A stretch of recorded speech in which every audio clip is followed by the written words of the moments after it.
হ্যাঁ হ্যাঁ পুনি পুনি এটা দিয়ে একটা অজগর ধরেছিল আমরা যে বাড্ডে আসলো। হ্যাঁ অজগর হ্যাঁ গাছ কাটা ফেলাছিল। হ্যাঁ আড়া ধরেছিল ওটা থিনি আর এটা থিনি ধরেছিল আড়া।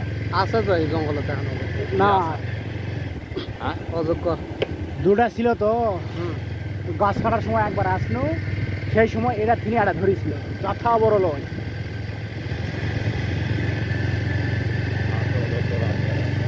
অজগর আছে শিয়াল খায় থাকে শিয়াল শিয়াল অজগর আর শিয়াল খায় থাকে রাত্রে ছাড়া নামে না তো কি অজগর। অজগর মাটিতে আছে গাছ করে থাকে গাছও তো বেশি থাকে না। কারণ বিশাল বড় জঙ্গল তো এই জঙ্গলটাই তো সেই আলদা দিঘির শালবনের জঙ্গল।